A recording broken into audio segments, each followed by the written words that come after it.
Moi, je suis quelqu'un, quand j'entends quelque chose, je ne recule jamais. Ça, c'est mon problème. La vie a écrasé mon cœur et a fait de moi un dur. Maman a pris des rides parce que papa n'est plus reconnaissable à force d'implorer la mort, car le ciel nous a oubliés.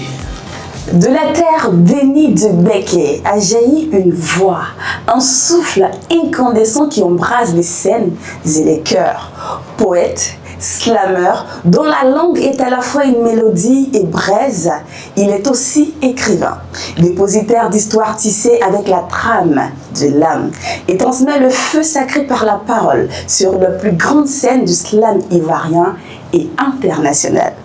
Concepteur du Tchefarican, un cri de ralliement pour tous ceux pour qui la parole est une flamme plus forte que les simples serments. Il a marqué l'histoire de sa ville natale en offrant à Abouaki son tout premier spectacle solo de slam et c'était en 2023. Bienvenue, mesdames et messieurs, dans l'univers vibrant de cet artiste pluriel où chaque mot est une étincelle, chaque silence une respiration avant le prochain incendie poétique. Bonsoir.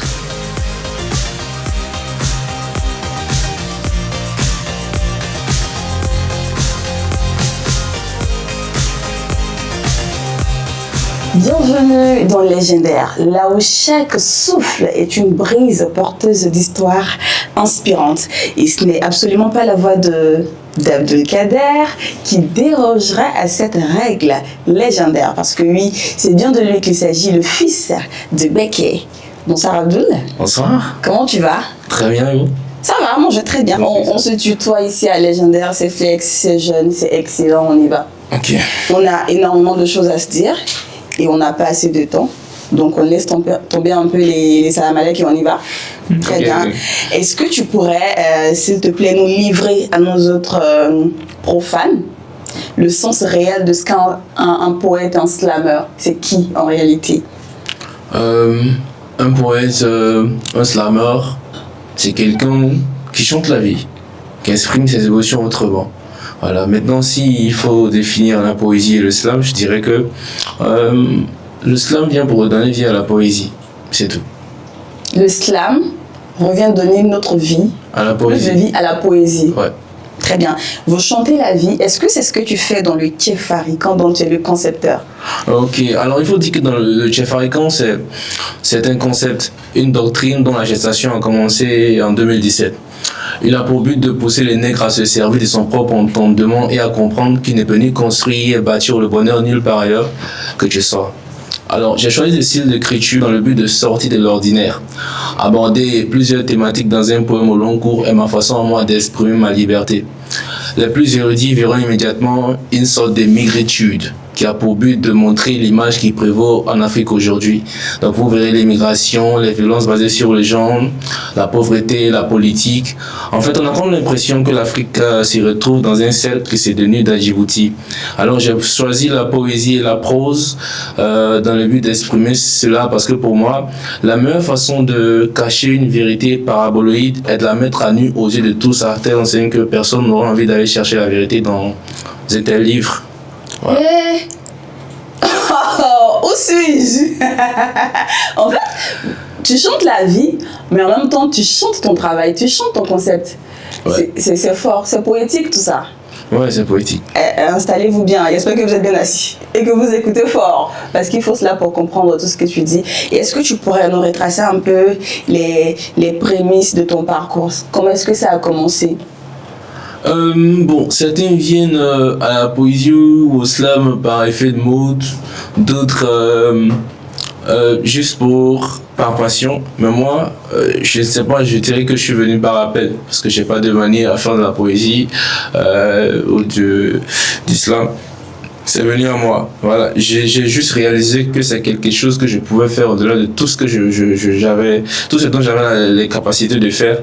La poésie, c'est le summum. J'ai pas besoin de forcer.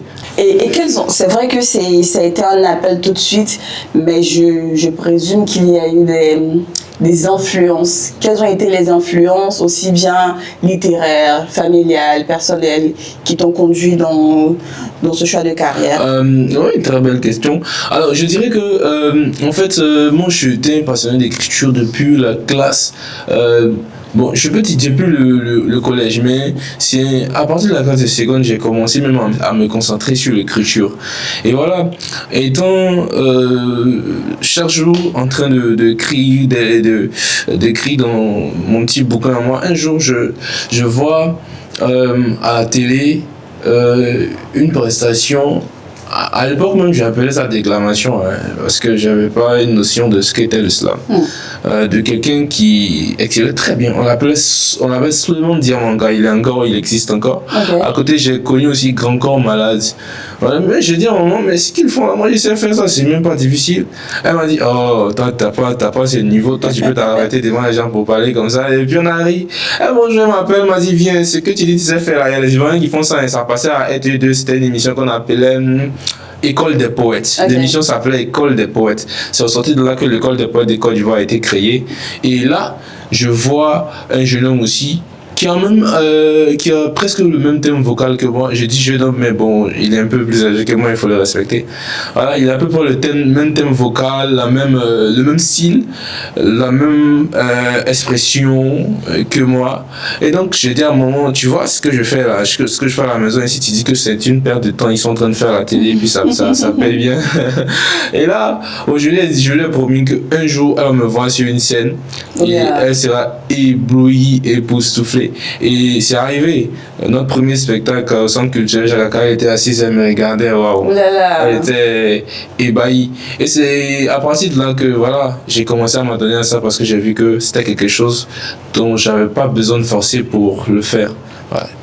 Et cette fierté-là de maman, on sait que ça te rend toi aussi très fière. Mais dis-nous, à côté de tout cela, qu'est-ce qui, dans ton parcours, dans cette odyssée-là que tu as eue, te rend le plus fier aujourd'hui? Je dirais mon premier spectacle.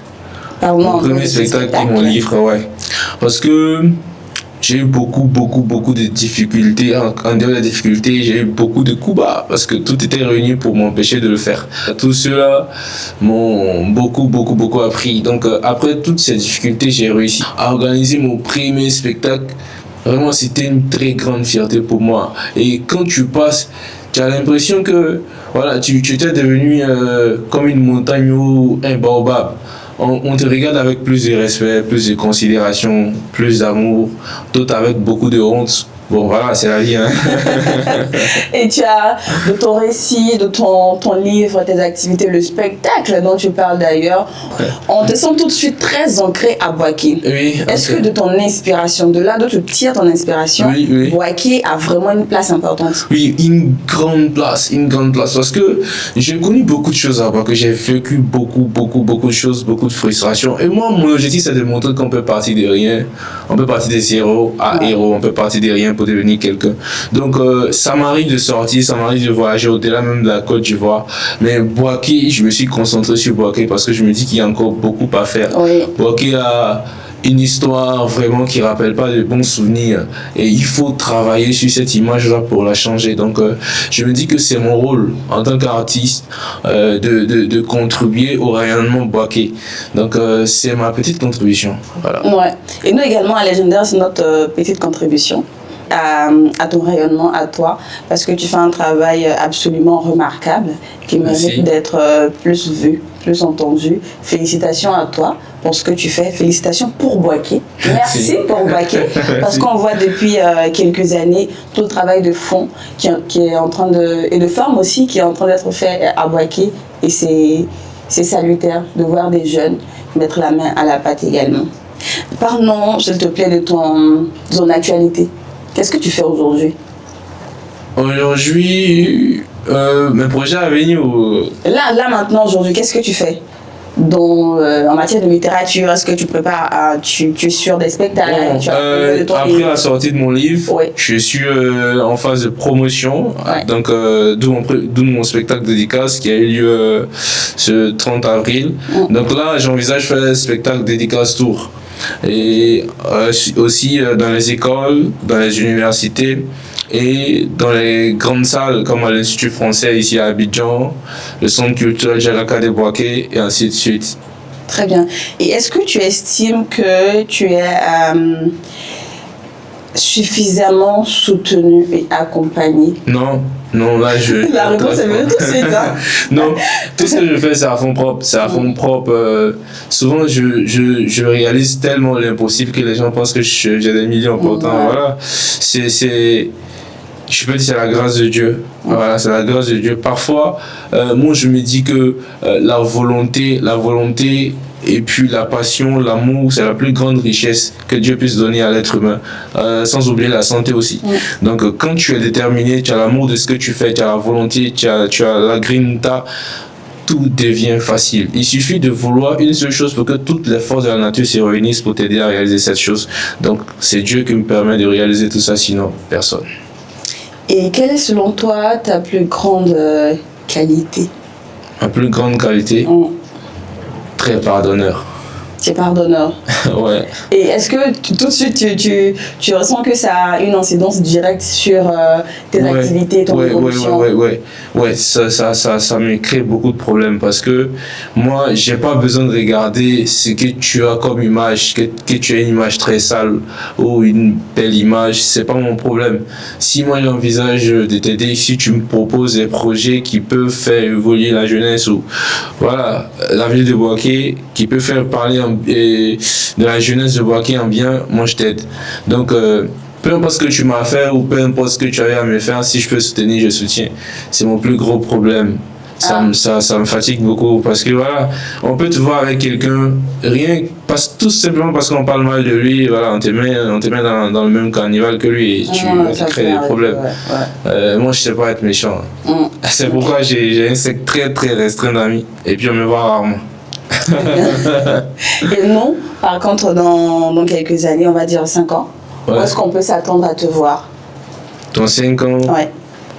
Moi, je me vois peut-être... bon, tu vois, c'est pas si je me vois peut-être en train de conquérir des grandes salles, comme le Bataclan en France, l'Aqua Arena, etc. C'est ambitieux, mais absolument pas impossible. Tu as déjà ce feu sacré là en toi pour y arriver. Et comme tu l'as dit, les forces de la nature arrivent à se mettre en branle pour t'accompagner, pour te propulser lorsque la volonté est là. Donc ça va se faire, on croise les doigts, ça va se faire. Inch'Allah. Est-ce que tu t'ériges un peu en coach, en accompagnateur pour des personnes qui sont passionnées de poésie, qui veulent faire comme toi? Moi, ceux qui veulent faire comme moi, non, je n'ai pas besoin de m'ériger en coach. Je n'ai pas besoin de m'ériger en coach, j'ai juste besoin de les mettre en confiance. Quand tu veux faire comme moi, je te dis que tu es plus fort que moi. Donc, à toi de te mettre au travail. Tout simplement ça. Voilà. Donc, à chaque fois que tu vas me proposer des projets, je vais t'applaudir à tel enseigne que tu te sentiras comme le maître du monde. Et voilà, je passe à autre chose. Quelles sont les plus grandes scènes que tu as foulées? Écriture à l'Institut français. FEMIA 15, c'est mon plus grand scène. J'ai jamais imaginé être au FEMIA, donc FEMIA. Ouais, FEMIA. Et Jacques Aka, bien sûr. Ouais, ça c'est le traditionnel, donc j'ai tellement affronté cette salle que j'ai déjà oublié. Donc FEMIA c'est le plus haut niveau, donc... Et est-ce que tu aurais une anecdote à nous partager quand tu as un spectacle, quand tu as peut-être un impact que tu as eu tout de suite sur des gens? Est-ce qu'il y a quelque chose de particulier qui s'est passé un jour? En termes d'humiliation ou en termes de quoi? Je vois pas. Bon, humiliation, non, peut-être succès. Est-ce que dans tes débuts, tu avais peur de faire ci ou ça, après tu as tenté ci ou ça? Oui. J'ai jamais imaginé que moi je pouvais m'arrêter devant plus de 400 personnes, faire un spectacle sans culturel, Jacques Aka. Donc, la première fois, c'était très bizarre. Ma prestation, je savais pas que... En fait, c'est vrai que j'étais en train de monter, j'étais une étoile montante, mais je savais pas que dans les grands spectacles, il fallait... Il y a ce qu'on appelle... la mise au vert, la préparation morale. Voilà, avant d'être sur scène, moi je savais pas ça. Et à la dernière minute, celle qui devait m'accompagner sur scène a décidé de ne pas venir. Oula. Et mes amis avec qui je devais prester ont décidé de ne pas travailler avec moi. Le jour du spectacle où il y avait des gens qui nous attendaient. Oulala. Alors qu'on a préparé le texte ensemble, mon passage ensemble, je ne savais pas quoi faire. J'étais perdu. Ma première plus grosse honte, je ne savais pas quoi faire. Mais pour moi, je suis quelqu'un, quand j'entame quelque chose, je ne recule jamais. Ça, c'est mon problème. Okay. Je suis très têtu. Quand j'ai déjà commencé, il faut aller jusqu'au bout. Peu importe le problème, peu importe la difficulté qui nous attend, peu importe l'humiliation qui nous attend, moi, je vais. Parce que moi, mon entendement, c'est qu'il faut que la nature écrive quelque part que tu as fait ça. Demain, ça peut être utile. Donc, j'ai affronté la scène ce jour-là. Ma prestation n'a pas été aussi potable que ça. Mais on m'a applaudi, les gens aimaient, mais moi, psychologiquement, ça m'a beaucoup travaillé. Et la deuxième fois, c'était à écriture. Mon premier passage à écriture. Là, on m'interdit même de faire la répétition, ce qu'on appelle la balance. On m'interdit de faire la balance. Et quand je monte sur scène, les musiciens refusent de jouer pour moi. Je fais ma prestation à cappella, oui. Cette prestation restera gravée dans ma mémoire jusqu'à ma mort parce que quand j'ai fini, les gens m'ont tellement applaudi, sont venus tellement me féliciter que je pensais que j'avais excellé plus que tout le monde. Alors que voilà, c'était pas ce que j'avais prévu. Donc il y a des choses comme ça qui arrivent et ça m'a permis de comprendre que dans tout corps de métier, il faut faire très attention. Aujourd'hui, c'est pas que c'est une question d'argent, mais quand je prépare un spectacle que je dois monter sur scène, je vais avec des amis ou mes petits frères. Okay. Voilà. Eux, ils montent peut-être, je dirais même la garde. Tout ce qui peut me créer des problèmes, ils enlèvent tout ça pour que je fasse une très belle prestation, voilà, du début jusqu'à la fin. Donc ça m'a permis d'avoir ce niveau-là. Et ainsi de suite, il y a beaucoup d'anecdotes comme ça. Ouais. Et parmi les choses qui t'inspirent, qui te permettent de tenir, il y a cette rage-là, bien sûr, que tu as en toi, que tu portes en toi. Il y a aussi la volonté de transformer tes détracteurs en fans. Ouais. On l'a lu. Mais il y a aussi ta maman. Ouais. Est-ce que tu peux nous parler de son me fait rôle? beaucoup confiance. Ouais. Elle me soutient beaucoup. À chaque fois quand c'est dur, je vais lui dire, elle dit, oh, mais toi tu te fatigues. Moi je te dis que tu es mon fils.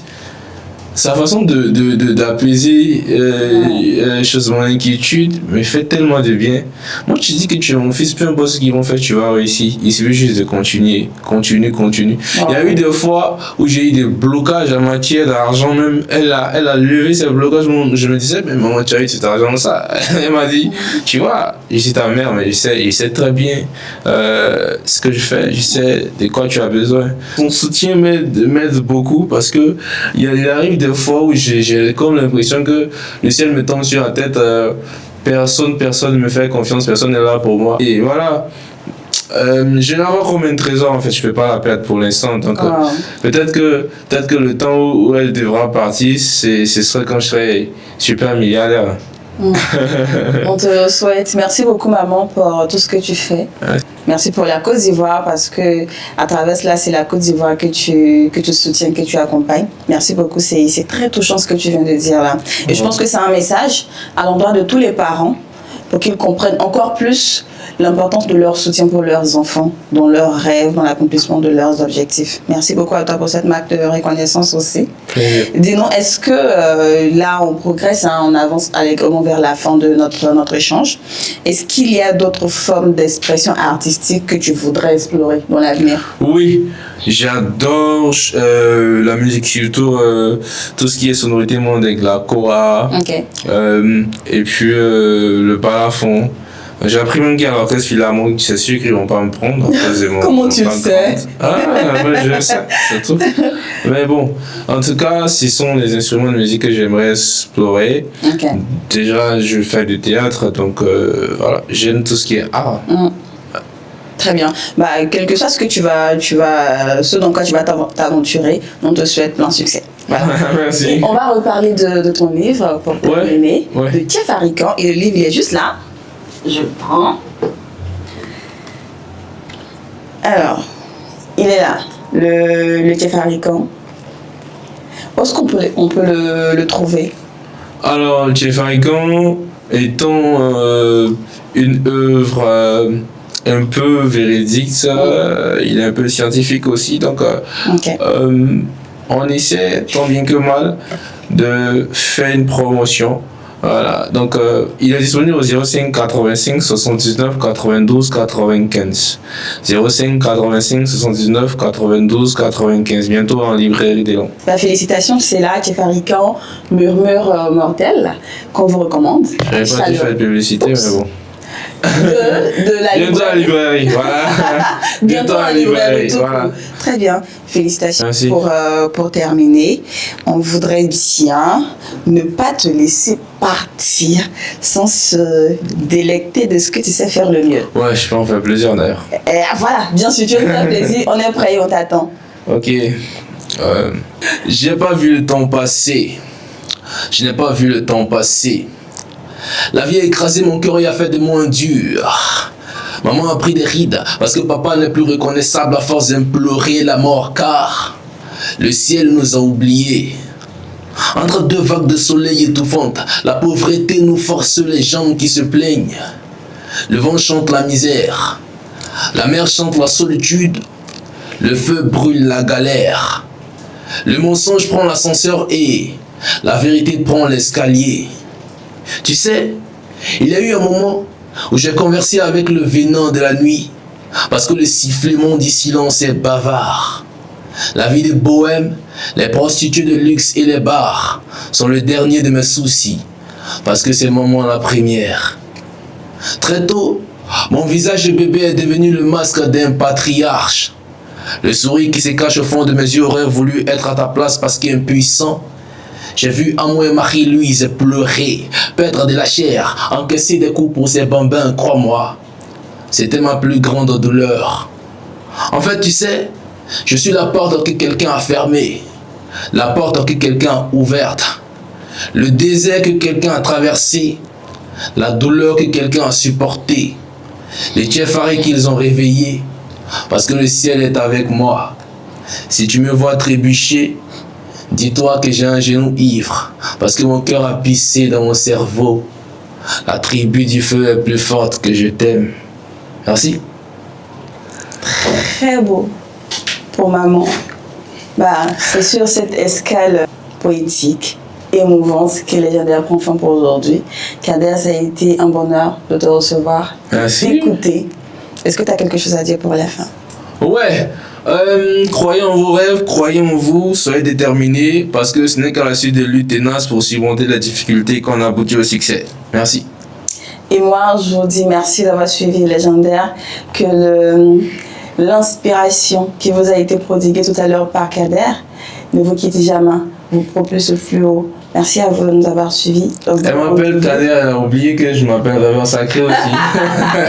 Alors, à l'état civil, c'est Abdelkader Keïta, mais c'est un Rêveur Sacré. C'est vrai que ça, c'est vraiment le titre artistique qu'on devrait mettre en avant. Donc, Rêveur Sacré qui nous a fait voyager, qui nous a fait rêver à travers ces mots. On dit maintenant au revoir. Merci à vous de nous avoir suivis. On se donne rendez-vous la semaine prochaine pour découvrir un nouveau talent. Restez connectés à Légendaire. Bye. Ciao.